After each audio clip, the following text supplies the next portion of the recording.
Hello மக்களே, அனைவருக்கும் வணக்கம். எல்லோரும் எப்படி இருக்கீங்க? இன்றைக்கி மீஷோலேருந்து ஒரு பார்சல் வந்திருக்கு. நாம் ஆர்ட்ரு பண்ணது தான். அது எப்படி இருக்குன்னு உங்களோட நான் பிரித்து காமிச்சிடுறேன். நான் இருக்கிறது வாடகை வீடு. ஸோ அங்கங்கே ஆணி அடிக்க எனக்கு விருப்பம் இல்லை. ஏன்னா பர்சனலாக என்னென்னா, நான் ஆரம்பத்துலேருந்து பிறந்ததுலேருந்து சொந்த வீட்டிலேருந்து வளர்ந்த பொண்ணு. ஒரு சில ரீசன்ஸால் இப்போ நான் வாடகை வீட்டுக்கு வந்திருக்கேன். ஸோ அப்படிங்கிறப்ப எனக்கு வீடு ஃபுல்லாக எனக்கு ஏதாவது மாட்டணுன்னா ஆணி அடிக்க விருப்பம் இல்லை. ஏன்னா நம்மளை நம்பி ஒரு வீடு கொடுத்துருக்காங்க இல்லையா, அதில் ஆணி அடித்து அதை வரைய வீடு அடுத்தவங்க திரும்பி இருக்க முடியாது. அதுவும் இல்லாமல் வீடு டேமேஜ் ஆகும். ஸோ அதனால் இந்த மாதிரி ஸ்டிக்கர் மாதிரி ஓட்டிட்டு ஹூக் மாட்டுற டைப் வந்திருக்கு. ஸோ அதை தான் வாங்கியிருந்தேன். எத்தனை நம்பர்ஸ் இருக்குதுன்னு பார்க்கலான்ட்டு என்னையும் பார்த்தேன், நம்ம ஆர்டர் பண்ண மாதிரியே வந்திருக்கா அப்படின்னு.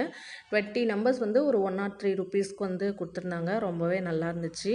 நான் ஒரு 10 பீஸ் ஹேங்கிங் அப்படியே ஒரு ஹூக் மாதிரி இருந்துச்சு மாட்டுறது, அதை வாங்கியிருந்தேன். அதுவே 100 ரூபா ஒரு கடையில் வாங்கினேன். இது மீஷோவில் ஆர்டர் பண்ணி வாங்கினது. சூப்பராக இருக்குங்க, ரொம்பவே நல்லா இருக்குது. அதை தான் நான் உங்களோட ஷேர் பண்ணிக்கிறேன். பாய்.